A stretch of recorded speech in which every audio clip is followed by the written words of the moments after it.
Yesterday, Ottawa saw an unusual sight. A high-profile group of American lawmakers, mostly Republicans from Michigan and Ohio, arriving in a desperate bid to save their state's auto industry. The scene was a stark contrast to the usual political visits, marked by urgency and a sense of impending crisis. Their journey north was a public break from President Trump, whose new tariffs have thrown the auto sector into crisis. Factories have shut down, assembly lines have halted, and the once thriving industry now faces an uncertain future. These lawmakers, once staunch supporters of Trump's trade agenda, now face economic disaster at home. The very policies they once championed are now threatening the livelihoods of their constituents. Their mission-urgent talks with Prime Minister Trudeau, seeking an exemption for the North American auto parts supply chain from the president's punishing tariffs. The stakes couldn't be higher, as they hope to secure a deal that could save thousands of jobs. The bipartisan delegation wasn't negotiating a new treaty. They were pleading for a lifeline. Their emotional appeals underscored the gravity of the situation, as they sought to convey the human cost of the tariffs. The stakes are enormous: factory layoffs, economic progress reversed, and a supply chain that's the backbone of both countries' auto industries at risk. The potential fallout could ripple through the economy, affecting not just the auto industry but countless other sectors. The meetings were tense but focused on preserving the cross-border partnership that keeps the industry alive. Both sides understood the importance of maintaining this vital link, despite the political challenges. For decades, auto parts have crossed the border multiple times before a car rolls off the line in Michigan, Ohio, or Ontario. This intricate dance of manufacturing has created a deeply interconnected industry that relies on seamless cooperation.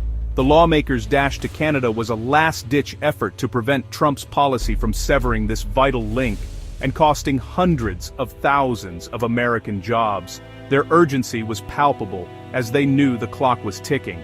Their presence in Ottawa was a stark admission. The president's trade move has backfired, and now, even his own party is scrambling for solutions. The GOP's Canadian gambit is a testament to the complex and often unpredictable nature of international trade and politics. The crisis began on September 15, 2025, when President Trump stunned the world by announcing a sweeping 25% tariff on all imported auto parts, citing national security concerns and the need to protect American jobs. The announcement sent shockwaves through the global auto industry, as companies and governments scrambled to understand the implications. This wasn't just aimed at rivals like China or Europe, it hit close allies such as Canada and Mexico, upending the USMCA trade deal that Trump himself had once championed as a major achievement. Suddenly, the rules of North American trade were rewritten overnight. Automakers, who had spent billions adapting to the new USMCA regulations, were blindsided. The new tariffs rendered those hard-fought rules almost meaningless, leaving companies with no time to adjust their supply chains or business models. Overnight, parts from Canada and Mexico became 25% more expensive, throwing the entire North American supply chain into chaos. Factories that relied on just-in-time deliveries suddenly faced massive cost increases and uncertainty about future shipments. Companies scrambled to cope with soaring costs, facing impossible choices about production, layoffs, and even whether to halt operations. The ripple effects were felt not just by big automakers, but by thousands of smaller suppliers and workers across the continent. The move was seen as a dramatic escalation of Trump's protectionist agenda, even at the expense of his own signature trade deal. Critics argued it risked undermining years of economic cooperation and stability in the region. Unlike the China trade war, these tariffs struck at the heart of a deeply integrated system, one the U.S. had helped build over decades, connecting factories, workers, and businesses across borders. The result, a self-inflicted crisis threatening the very industry the policy claimed to protect, leaving uncertainty and fear in its wake as the auto sector braced for an uncertain future. The White House justified the tariffs as a national security measure, arguing that reliance on foreign auto parts weakens America's industrial base. Using Section 232 of the Trade Expansion Act, Trump imposed tariffs without Congress, claiming it would force automakers to buy American. Critics, including industry leaders, called this a flimsy pretext for protectionism. Canada, they argue, is a close ally, not a threat, and the idea that Canadian parts endanger U.S. security is widely dismissed. Experts warn that reshoring the entire supply chain would take years and billions, while the tariffs immediately make U.S. manufacturers less competitive. The national security argument, many say, is just a legal tool to bypass Congress and push a protectionist agenda. The impact was immediate. Ford, GM, and Stellantis warned that the 25% tariff would raise their costs by up to 20%. This wasn't just a minor bump in expenses, it meant billions of dollars in additional costs that would ripple through every stage of production. Suddenly, the price of making a car in America shot up, forcing automakers to make tough decisions about where to cut back.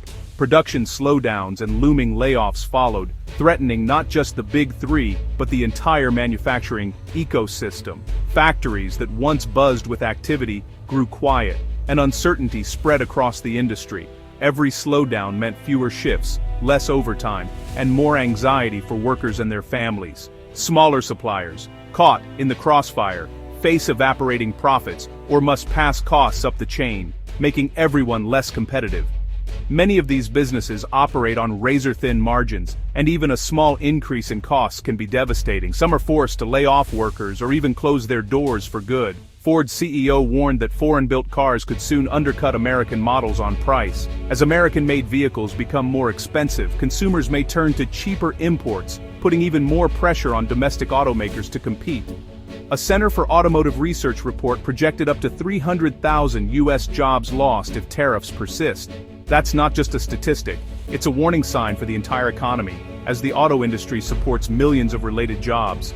These aren't just numbers, they're real workers in Michigan, Ohio, and Indiana facing unemployment. Each lost job means a family struggling to make ends meet, and communities grappling with the ripple effects of economic hardship. Even the United Auto Workers Union, long supportive of tough trade enforcement, is now under pressure as members see their pay and job security threatened. The union faces a difficult balancing act, supporting American industry while protecting its members' livelihoods. The policy has split the union, pitting protectionist instincts against immediate financial pain. Some members want to hold the line, while others demand relief from the mounting economic strain. The tariffs, meant to protect American jobs, are now putting them at risk, leaving workers, families, and entire communities to wonder what the future holds for the American auto industry. The pain doesn't stop at the factory gate. American consumers are next.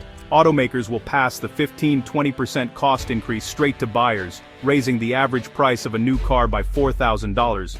For many families, that's the difference between buying a new car or holding onto an old one.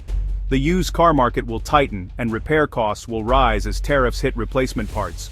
Local mechanics and body shops will charge more, and insurance premiums may climb. The tariffs act as a tax on every driver, threatening to slow the entire economy. When car sales drop, it ripples through lending, retail, and jobs, raising the risk of recession. What began as a trade dispute is now a kitchen table crisis for millions of Americans. The auto tariff crisis has forged an unlikely alliance in Washington. Republicans and Democrats, once divided on trade, are now united in opposition to the president's policy. Lawmakers from both parties, especially those from the industrial Midwest, are breaking with Trump under pressure from constituents and business leaders. Even Michigan's Democratic governor met with Trump to plead for relief. This rare bipartisan front underscores the severity of the crisis and the importance of the North American supply chain. The growing opposition is putting real pressure on the White House, as even GOP members publicly seek to undo the tariffs.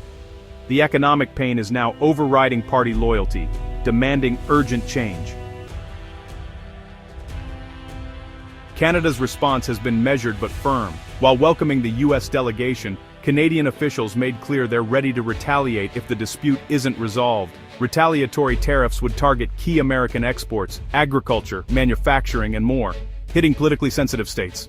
Canada doesn't want a trade war but won't let its auto industry be sacrificed. A full-blown trade conflict would devastate both economies, disrupting billions in daily cross-border trade. The threat is real.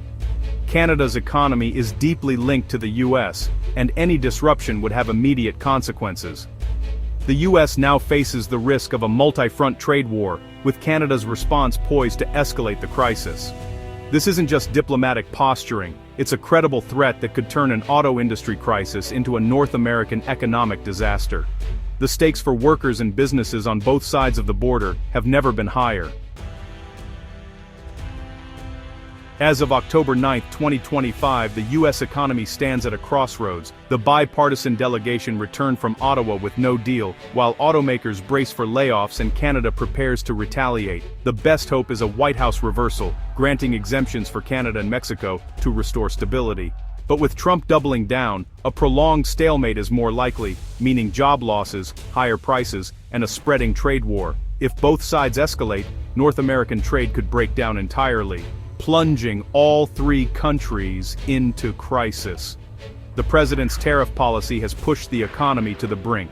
The coming weeks will determine whether cooler heads prevail or if the nation faces a self-inflicted disaster. The fate of hundreds of thousands of jobs and the health of the broader economy hangs in the balance. The world is watching to see if the U.S. can pull back from the edge.